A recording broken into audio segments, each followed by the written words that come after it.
오늘 우리 계신 하나님 말씀은 사도행전 20장 25절부터 38절까지 말씀입니다. 한 절씩 교독하겠습니다. 내가 지금까지 여러분 가운데 다니면서 하나님 나라를 전파해 왔으나 이제 여러분이 다시는 나를 보지 못할 거라는 것을 압니다. 그래서 오늘 내가 여러분에게 분명히 선언하지만 여러분 가운데 누가 멸망에 빠진다 해도 그것은 내 책임이 아닙니다. 나는 하나님의 모든 뜻을 주저함 없이 여러분에게 전파했기 때문입니다. 여러분은 자신과 양떼를 잘 살피고 조심하십시오. 성령께서 여러분을 감독자로 세우셔서 하나님께서 자기 피로 사신 교회를 돌보게 하셨습니다. 내가 떠나고 나면 흉악한 이리떼 같은 거짓 선생들이 여러분 가운데 들어와 양떼를 해치려 할 것을 압니다. 또한 여러분 가운데서도 사람들이 들고 일어나 제자들을 빼내 자기들을 따르게 하려고 진리를 왜곡할 것입니다. 그러므로 정신을 똑바로 차려 깨어 있어야 합니다. 내가 3년 내내 여러분 모두에게 밤낮 쉬지 않고 눈물로 훈계한 것을 잊지 마십시오. 이제 내가 여러분을 하나님과 그분의 은혜의 말씀에 맡깁니다. 그 말씀이 여러분을 든든하게 세워 거룩함을 입은 모든 사람들 가운데 기업을 받게 하실 것입니다. 나는 그 누구의 은이나 금이나 옷을 탐낸 적이 없습니다. 여러분도 알다시피 나는 나와 내 일행이 필요한 것을 손수 벌어서 썼습니다. 이처럼 내가 모든 일에 모범을 보였으니 여러분도 약한 사람들을 도우며 주는 것이 받는 것보다 복이 있다라고 하신 주 예수의 말씀을 기억해야 합니다. 바울은 이 말을 마치고 나서 그들 모두와 함께 무릎을 꿇고 기도했습니다. 그러자 그들은 모두 소리내어 울면서 바울을 껴안고 입을 맞추었습니다. 다시는 그의 얼굴을 보지 못할 것이라는 말 때문에 그들은 더욱 슬퍼하며 바울을 배타는 것까지 전송했습니다. 아멘. 할렐루야. 살아계셔서 우리와 함께 하시는 하나님을 찬양합니다. 하나님의 거룩하신 임재와 은혜 가운데 나아가는 여러분 모두가 되시기를 주님의 이름으로 축복합니다. 바울은 이제 전도 여행을 마치면서 예루살렘으로 돌아가는 길입니다. 돌아가는 길에 중요한 도시인 에베소를 들렀다가 가는 것이 아니라 에베소에 들르지 못하고 오히려 에베소에 있는 장로들을 자신이 있는 곳으로 불러서 그들을 만납니다. 그들에게 이제 작별 인사를 합니다. 25절 말씀입니다. 내가 지금까지 여러분 가운데 다니면서 하나님 나라를 전파해 왔으나 이제 여러분이 다시는 나를 보지 못할 거라는 것을 압니다. 다시는 나를 보지 못할 것입니다. 사랑하는 에베소에 있는 장로들에게 바울은 인사합니다. 그들을 불러서 인사를 나눕니다. 특별한 관계일 것입니다. 또 그들을 사랑하는 마음으로 또 세운 교회를 걱정하는 마음으로 그들을 만났을 것입니다. 그들에게 전하는 것은 내가 이제 이렇게 가면 여러분들을 언제 볼지 모르겠습니다. 어쩌면 이것이 마지막 만남일지도 모릅니다. 라는 아쉽고 안타까운 말을 전합니다. 다시는 나를 보지 못할 것입니다. 어쩌면 유언과도 같은 마음으로 그들에게 인사하는 것일 겁니다.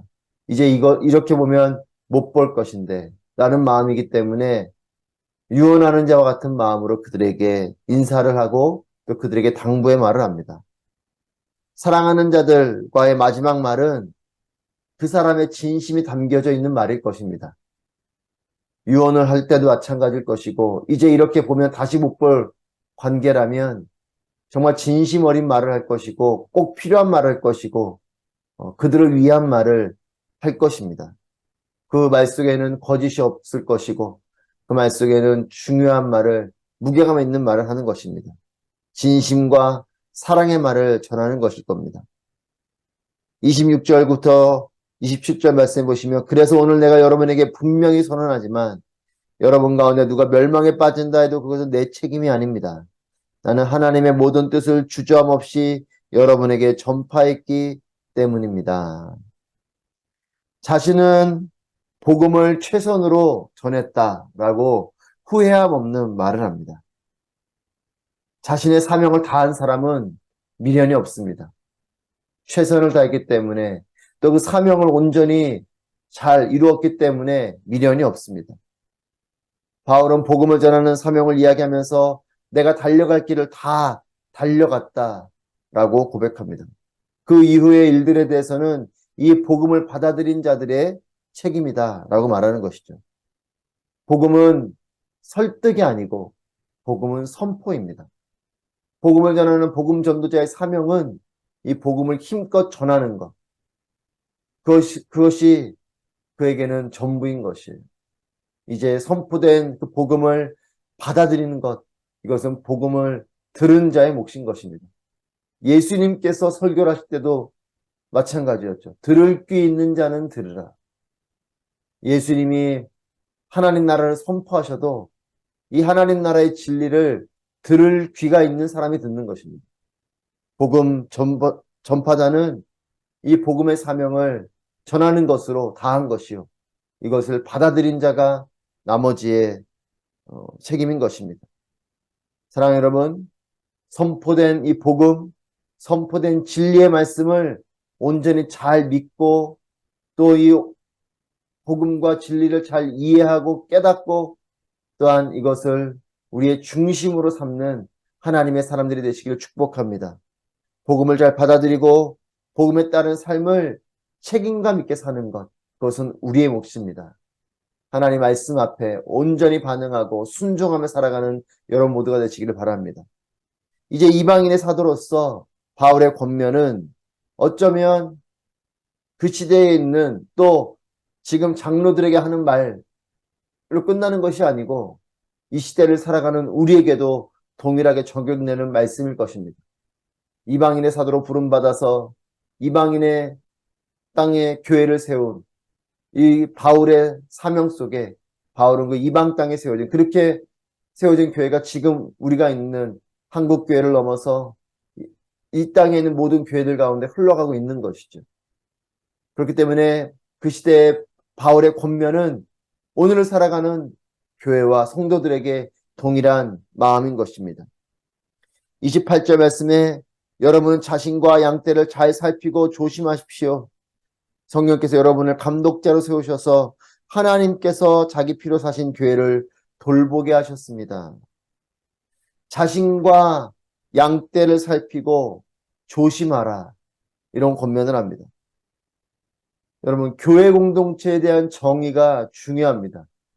우리가 교회 공동체로 함께 공동체 이루고 있고 또 교회 공동체를 통해서 신앙생활하고 있는데 이 교회 공동체에 대한 정의가 중요합니다. 바울은 교회 공동체를 무엇이라고 이들에게 권면하고 다시 한 번 더 그 마음에 새겨주고 있냐면 하나님께서 자기 피로 사신 교회라고 표현하고 있습니다. 이 교회에 여러분들을 리더로 세우신 것입니다. 이렇게 말씀하고 있어요. 사랑하는 여러분, 여러분에게 교회는 어떤 공동체입니까?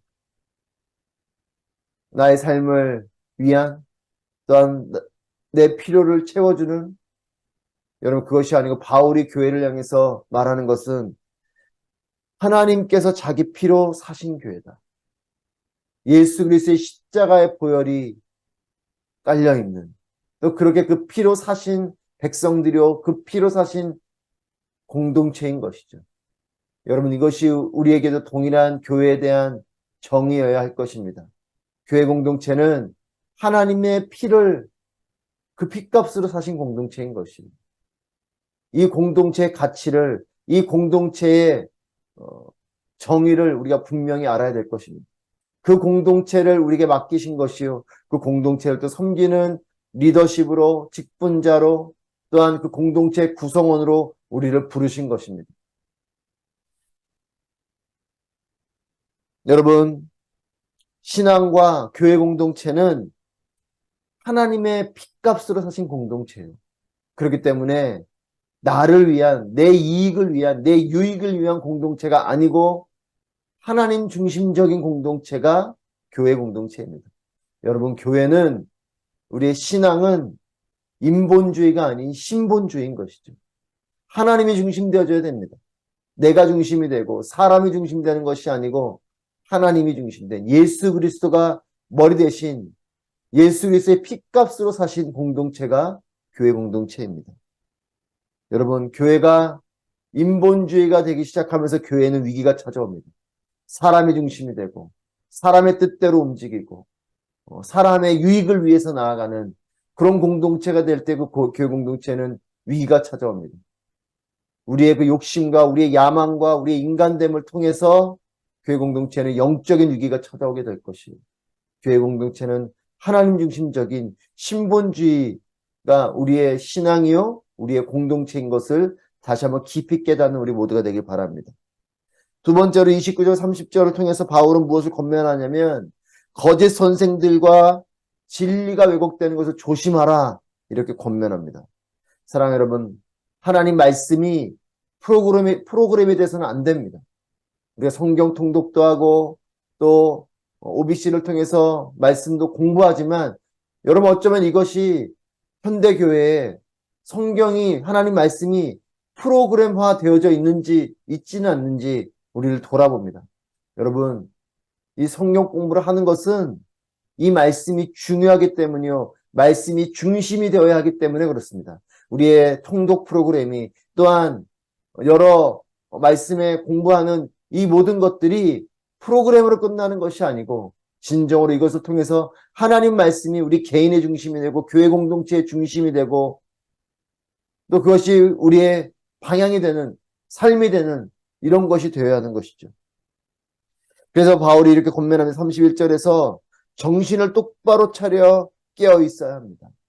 여러분 정신을 똑바로 차려서 깨어 있어야 거짓 선생들에게 넘어지지 않고 이단에 빠지지 않고 하나님 말씀으로부터 흐려지지 않는 것입니다. 말씀으로 정신을 차려야 됩니다. 하나님 말씀을 기준으로 두고 그 기준에 따라 영점 조정을 해야 되는 것. 이것이 정신을 차리는 것이죠.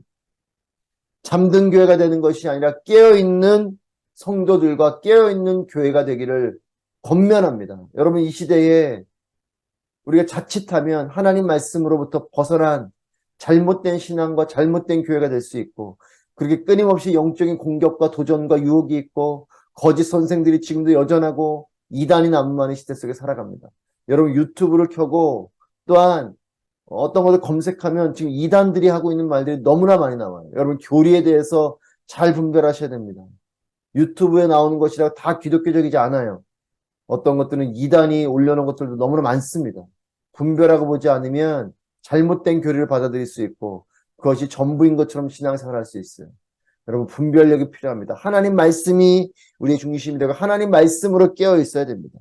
32절에서 바울은 이 말씀에 대한 것을 이야기하면서 모든 교회들에 대해서 하나님과 그분의 은혜의 말씀에 교회를 맡기고 있습니다. 여러분 이것은 우리의 교회에게도 동일한 것이죠.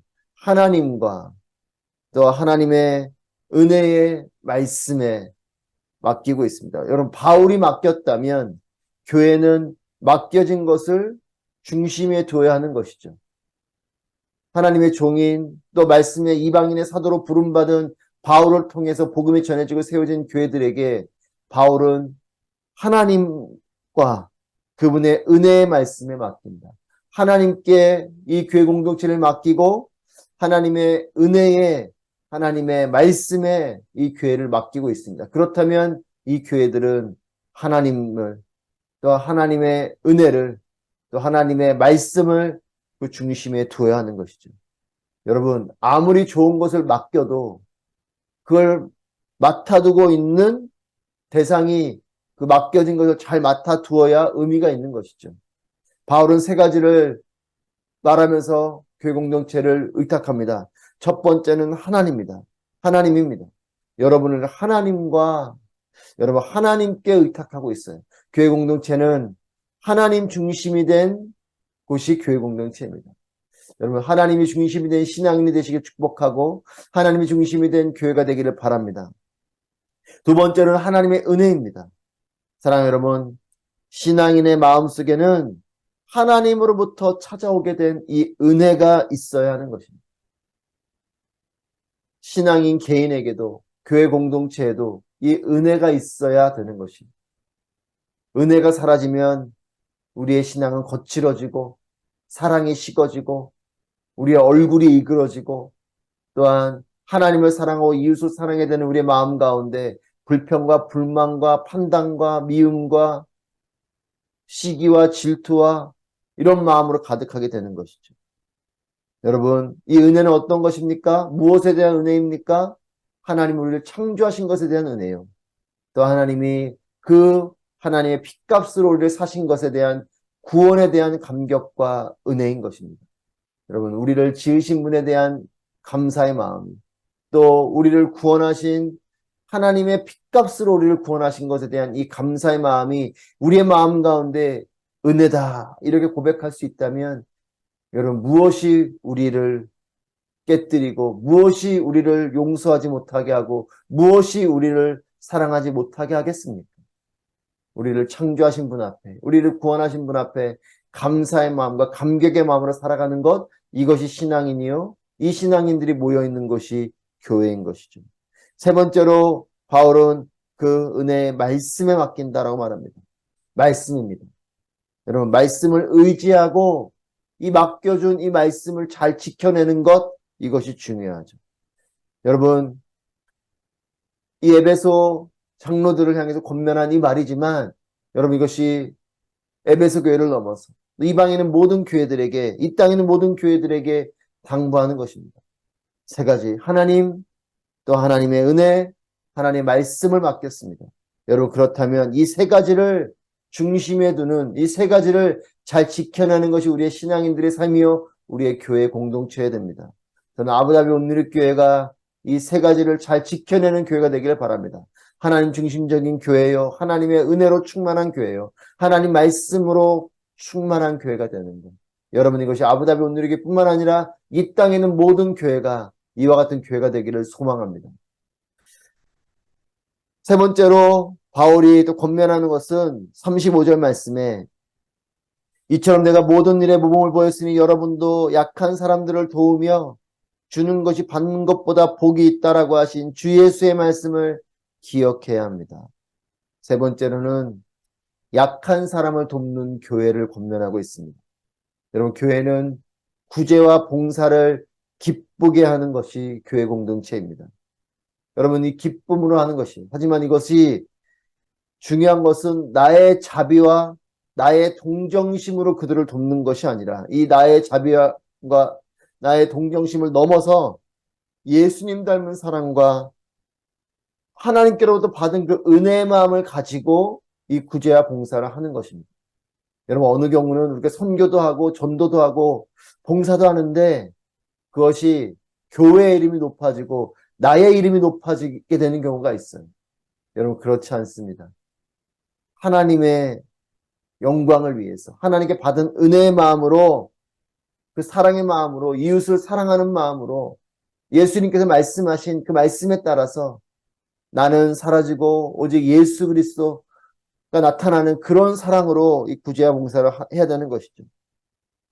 여러분, 내가 받은 은혜 받은 것을 넘어서 그렇기 때문에 사랑하고 또 헌신하고 그렇게 기꺼이 이것을 기쁨으로 감당하는 우리 모두가 되기를 바랍니다. 이웃들을 향해서 또 심지어는 교회 공동체 안에서 그렇게 섬기고 헌신하고 주는 것보다 받는 것이 복이 있다. 여러분, 내어줄 수 있는 이런 헌신이 우리 가운데 있어야 됩니다. 주님은 너희가 받는 것보다 주는 것이 복되다고 말씀하십니다. 신앙의 초기에는 받는 것이 필요하겠지만 여러분, 이제는 단단한 것을 씹을 그런 영적인 상태가 될 때는 이제는 받는 것만이 아니라 나누고 베풀고 헌신하는 것에 또 우리의 무게를 두어야 되는 것이죠. 여러분, 이렇게 베풀고 나누고 헌신하는 삶에 이것이 복이 있다고 말씀하셨습니다. 이런 사람들에게는 하나님께서 주시는 하늘의 복이 있을 것입니다. 하나님의 축복이 임하게 될 것입니다. 여러분, 사랑하고 베풀고 나누는 것을 통해서 사람에게 복을 받으려 하지 마시고 하나님께서 주시는 하늘의 상급을 누리는 여러분 되시길 바랍니다. 하나님의 마음을 담아 헌신하고 섬기는 공동체가 되길 바랍니다. 서로 그렇게 사랑하고 섬기는 공동체가 될 때 하나님의 복으로 충만한 우리의 교회가 되고 우리의 개인의 삶이 될 것입니다. 이제 바울은 장로들과 기약 없는 어쩌면 마지막 일 만남을 이제 뒤로 하고 헤어지게 됩니다. 36절 말씀에 그들 모두와 함께 무릎을 꿇고 기도했습니다. 그리고 함께 울면서 소리내어 울면서 껴안고 입을 맞추는 이런 정말 아쉬움에 석별의 정을 나누고 있습니다. 사랑하는 여러분, 함께 기도하고 눈물로 파송하는 것이죠. 눈물로 보내는 것입니다. 여러분, 이렇게 흩어지는 교회가 되기를 바랍니다. 정말 사랑하는 마음으로 그를 위해 기도해주고 또 눈물로 그 사람을 보내주는 또 그렇게 흩어져가는 교회가 되는 것이죠. 특별히 아부다비 온누리교회는 많은 분들이 이곳에서 또 일도 하시지만 또 때가 되면 귀국하시는 끊임없이 오시고 또 가시는 교회입니다. 아부다비 온누리교회 뿐이겠습니까? 모든 교회는 하나님의 뜻에 따라 또한 이렇게 파송받는 교회인 것이죠. 그럴 때에 여러분 이와 같은 모습이 우리 가운데도 있길 바랍니다. 함께 기도하고 눈물로 파송하는 교회. 그리고 여러분 이것이 이 땅에서뿐만 아니라 이 땅의 삶을 마치고 났을 때도 마찬가지죠. 여러분 그래서 우리는 장례를 치를 때에도 발인을 하는 것이지만 교회에서는 천국 환송 예배라는 말을 씁니다. 천국으로 보내드리는 것이죠. 천국으로 환송하는 것입니다. 여러분 그렇습니다. 우리는 이 땅을 살아가면서도 서로를 그렇게 눈물로 파송하고 또 이 땅의 삶을 마칠 때에도 천국으로 파송하는 이것이 교회인 것이죠. 함께 기도하고 눈물로 파송하는 것입니다. 사랑하는 여러분, 우리의 자신을 잘 돌보는 삶이 되기를 바랍니다. 또 교회를 잘 지키는 삶이 되기를 축복합니다. 세상에 복음을 전하고 섬기는 교회와 성도의 삶이 되기를 바랍니다. 하나님 중심적이 되십시오. 또 은혜로 충만하시기를 바랍니다. 하나님 말씀에 깊이 뿌리내린 우리의 신앙과 우리의 교회 공동체가 되기를 바랍니다. 하나님의 복이 임하는 우리 개인의 삶과 교회 공동체가 되기를 주님의 이름으로 축복합니다.